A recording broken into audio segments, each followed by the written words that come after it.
जानते हैं जो लोग हराम खा रहे हैं वो कैसे बहाना बना बना बना करके हराम खा रहे हैं? आपको सुना रहा हूं।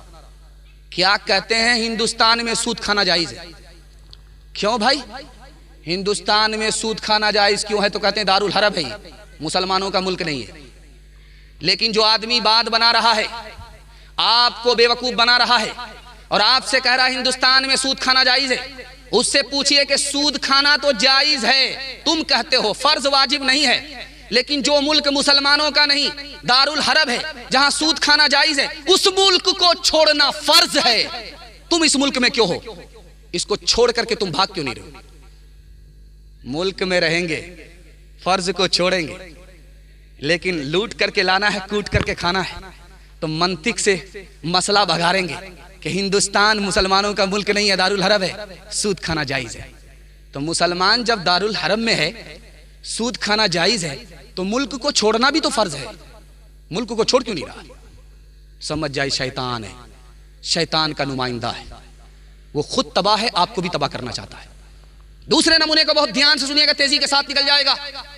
लखनऊ में कमेटी मुसलमानों की बैठी और फैसला लिया कि मुसलमान तरक्की से पीछे क्यों है। उन जालिमों ने फैसले पर क्या कहा, वो सुन करके आपके रोंगटे खड़े हो जाएंगे, कलेजा मुंह को आ जाएगा, आपको ऐसा लगेगा कि क़यामत आ चुकी है, क़यामत आने वाली नहीं है। उन जालिमों ने फैसला लिया कि मुसलमान तरक्की से इसलिए पीछे हैं कि मुसलमान सूद को खाते और कमाते नहीं हैं। मुसलमानों ने सूद को छोड़ दिया है। जिस दिन से मुसलमान सूद खाने और कमाने लगेंगे, उसी रोज से तरक्की शुरू हो जाएगी। याद रखिए, कुरान ने सूद को हराम कहा, रसूलुल्लाह ने ऐलान जंग कहा। इस सूद से आपकी तरक्की नहीं हो सकती। दुनिया की जबान झूठी हो सकती है, कुरान झूठा नहीं हो सकता। एक मिसाल पर पैगाम को खत्म कर रहा हूं। जो आदमी हराम कमा रहा है और चंदा दे रहा है हराम, सदका खैरात कर रहा है हराम, उसकी मिसाल ऐसी ही है जैसे पाक कपड़े को खून से धो रहा है। वो कपड़ा और तो नापाक होगा, पाक नहीं हो सकता। एक मिसाल पर पैगाम खत्म कर रहा हूं। ये मरगिया के लोग माशाअल्लाह खेती बाड़ी भी करते हैं, तरकारी भी उपजाते हैं। बैगन की बाड़ी में बैगन की खेती हो रही है।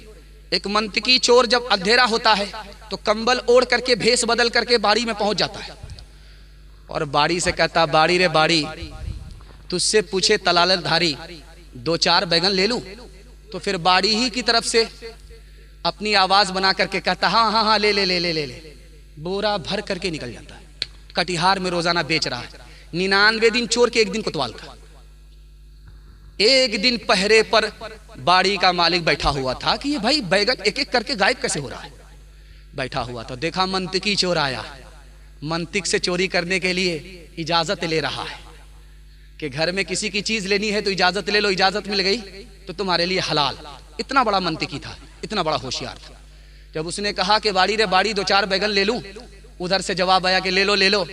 इन्होंने क्या किया, कमर में रस्सा लगाया और उस रस्से से बांधा जो कुएं का रस्सा था और ले जा करके नीचे 2-4 डुबकी लगा करके कहता, कुआं रे कुआं कुआं, 2-4 गोते लगा दूं? कहाँ, लगा ले लगा ले। अब जब वो पानी पीने लगा तो उसको बाप से भेंट हो गई कि चोरी क्या है, हलाल क्या है, हराम क्या है। हाथ उठा करके वादा कीजिए, इंशाल्लाह हलाल कमाएंगे, हिसाब से खर्च करेंगे इंशाल्लाह।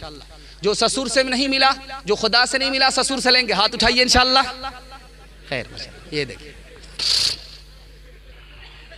खाह साहब को तुम सलाम करो, खाह साहब को तुम सलाम करो, खाह मंदिर में राम राम करो। भाई जी का फ़कत ये मतलब है, भाई जी का फ़कत ये मतलब है, जिसमें रुपया मिले वो काम करो, जिसमें रुपया मिले वो काम करो।